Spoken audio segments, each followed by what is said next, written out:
Baik, Assalamualaikum warahmatullahi wabarakatuh. Selamat bertemu kembali dengan Bapak dalam pelajaran matematika tentunya. Pada kesempatan kali ini Bapak akan menjelaskan mengenai statistika pada subbab ukuran pemusatan data. Jika pada pertemuan sebelumnya kita sudah mempelajari mengenai penyajian data, maka sekarang kita akan bahas mengenai ukuran pemusatan data.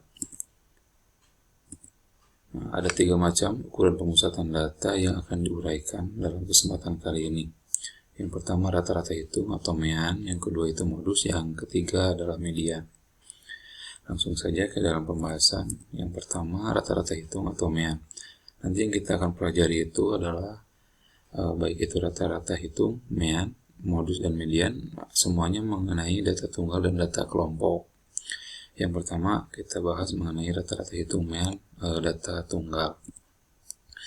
Rata-rata hitung dari suatu rangkaian data adalah jumlah seluruh nilai data dibagi banyaknya data, seperti diuraikan dalam rumus atau aturan berikut. Kita bisa pakai aturan yang kiri ataupun yang kanan, karena maksudnya itu sama-sama saja. Dimana di sini dilambangkan dengan mu adalah rata-rata dari nilai x dan n adalah banyaknya data. Mungkin di sumber lain rata-rata ditulis dengan x bar atau bentuk yang lainnya. Jadi tidak terpaku harus seperti ini ya. Itu tergantung sumber yang didapatnya seperti apa. Nah, contohnya seperti ini. Misalkan tentukan rata-rata dari rangkaian data 7, 5, 8, 6, 9, dan 7. Di sana ada 6 data, kemudian seluruh data kita jumlahkan. Jumlahnya 42, kemudian bagi dengan 6, maka didapat rata-rata hitungnya adalah 7. Itu untuk menghitung rata-rata hitung data tunggal. Nah, untuk data kelompok, biasanya dalam berbentuk tabel frekuensi, contohnya seperti ada di bawah. Nah, ini misalkan data pada tabel frekuensi untuk nilai, misalkan ya, atau mungkin berat badan, itu tergantung kategorinya. Nah, solusi yang pertama kita bisa menggunakan cara langsung. Itu dengan aturan yang bawah, yaitu sigma frekuensi dikalikan dengan nilai tengah dibagi dengan sigma F atau sigma frekuensi, jumlah dari frekuensinya berapa. Nah, dari data yang tadi kita dapatkan nilai tengahnya untuk masing-masing kelas interval sebagai berikut. Nilai tengah itu didapat dari menjumlahkan tepi bawah dan tepi atas setiap kelas, kemudian bagi dengan 2. Baik, kita lanjutkan. Setelah ditemukan atau nilai tengah semuanya diketahui, maka kalikan dengan frekuensi. Dan hasil dari perkaliannya dijumlahkan, maka akan didapat nilai 2695. Dan sigma F-nya adalah banyak datanya, yaitu 50. Dengan diketahuinya sigma Fm dan sigma F, maka dapat dicari nilai rata-rata hitung untuk data kelompok tersebut, yaitu 53,9. Baik, kita lanjutkan ke materi selanjutnya, yaitu median. Median adalah nilai tengah dari kumpulan data yang tersusun secara teratur. Jadi dia harus diurutkan dulu, biasanya dari yang terkecil sampai dengan terbesar. Median membagi data menjadi 2 bagian yang sama, sehingga median disebut juga ukuran letak. Nah, nanti ukuran letak itu apa? Itu akan dipelajari pada pertemuan selanjutnya. Nah,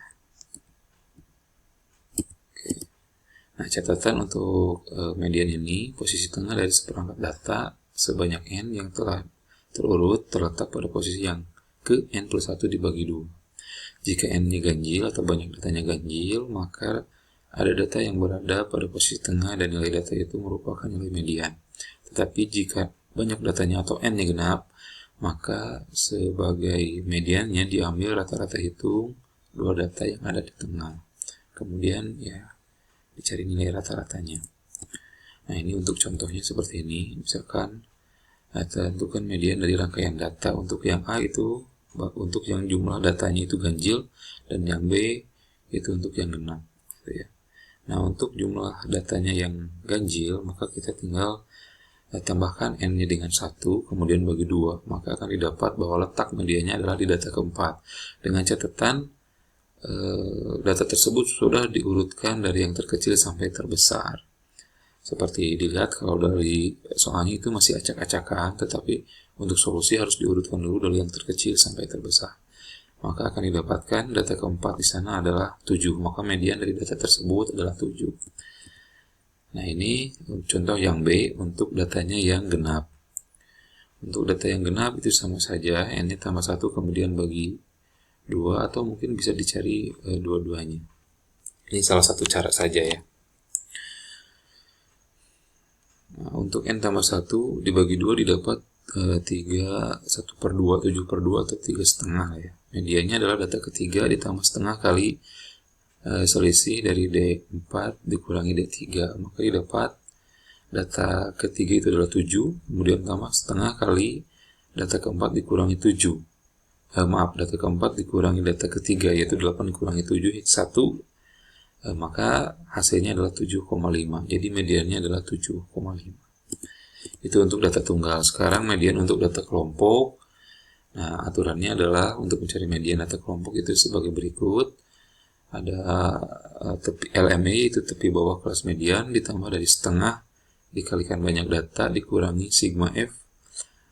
Di sana sigma F itu adalah frekuensi kumulatif frekuensi sebelum kelas mediannya, kemudian bagi dengan frekuensi kelas median. I di sana adalah interval kelas median. Nah, ini contohnya, misalkan datanya diketahui sebagai berikut. Untuk mencari median, yang pertama kita harus dapat menentukan dulu mediannya berada di kelas yang mana.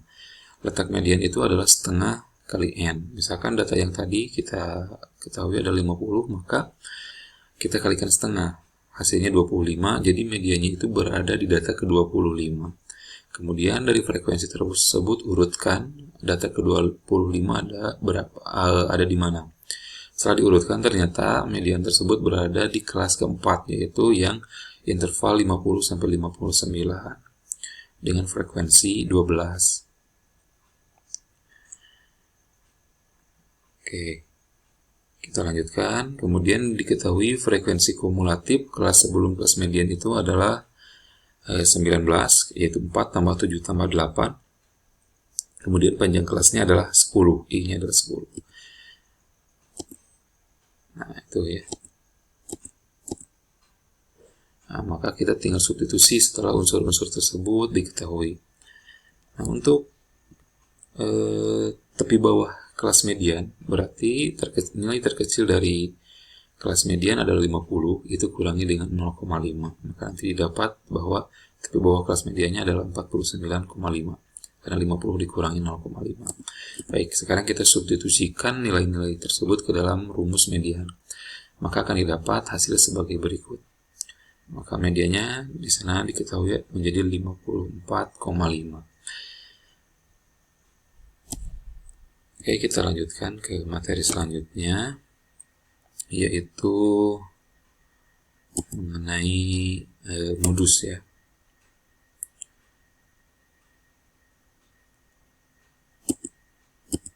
Nah, modus adalah nilai atau data yang paling sering muncul. Modus berguna untuk mengetahui tingkat sering terjadi suatu peristiwa gitu ya. Serangkaian data mungkin memiliki 2 modus, mungkin bimodal, memiliki 3 modus, atau lebih dari 2 multimodal. Jadi modus itu tidak selalu harus 1, mungkin ada 2 atau lebih data yang menjadi modus. Yang pertama kita bahas mengenai data tunggal. Contohnya, tentukan modus dari rangkaian data tunggal berikut. Nah, untuk yang A, kita lihat yang paling sering muncul di antara yang lain adalah 7, karena dia muncul 2 kali, sedangkan data yang lain itu hanya 1 kali. Kemudian di contoh soal yang ke B, modusnya di sini adalah 6 dan 7. Karena 6 dan 7 muncul sebanyak 2 kali, sedangkan data yang lain itu hanya 1 kali munculnya. Itu modus untuk data tunggal. Jadi hanya tinggal dilihat mana yang paling sering banyak muncul gitu ya. Untuk data kelompok sebetulnya mirip seperti tadi, kita harus cari tepi bawah kelas modusnya, tapi harus tentukan dulu kelas modusnya itu yang mana. Untuk menentukan kelas modus, kita hanya tinggal melihat data dengan frekuensi paling banyak atau interval, kelas interval yang frekuensinya paling banyak. Kemudian cari juga D1, yaitu selisih frekuensi kelas modus dengan frekuensi kelas sebelumnya. Kemudian D2 adalah selisih frekuensi kelas modus dengan kelas sesudahnya. Untuk I sama, yaitu panjang kelas interval. Nah, ini untuk contoh menentukan modus dengan untuk data kelompok. Nah, solusinya kita temukan bahwa frekuensi paling besar itu 12. Maka kelas intervalnya berada pada kelas yang frekuensinya 12, yaitu 50 sampai 59. Ini contohnya kebetulan saja antara kelas median dan kelas modus tadi sama ya. Mungkin di contoh-contoh yang lain bisa saja berbeda. Nah, dengan yang cara yang sama kita dapat ketahui bahwa kelas modusnya adalah 49,5, D1-nya adalah 4, D2-nya adalah 3, dan panjang kelas intervalnya adalah 10. Kemudian substitusikan ke aturan modus didapat sebagai berikut, dan hasilnya adalah 55,21. Ya. Baik, mungkin demikian yang bisa Bapak sampaikan pada kesempatan kali ini mengenai ukuran pemusatan data. Untuk kekurangannya Bapak mohon maaf bila ada kesalahan, bila ada banyak sekali kekurangan dalam penyampaiannya. Untuk materi selanjutnya kita akan mempelajari mengenai ukuran letak data. Silakan kalian baca-baca dulu sebelum belajar ya. Terima kasih atas perhatiannya. Saya ucapkan terima kasih.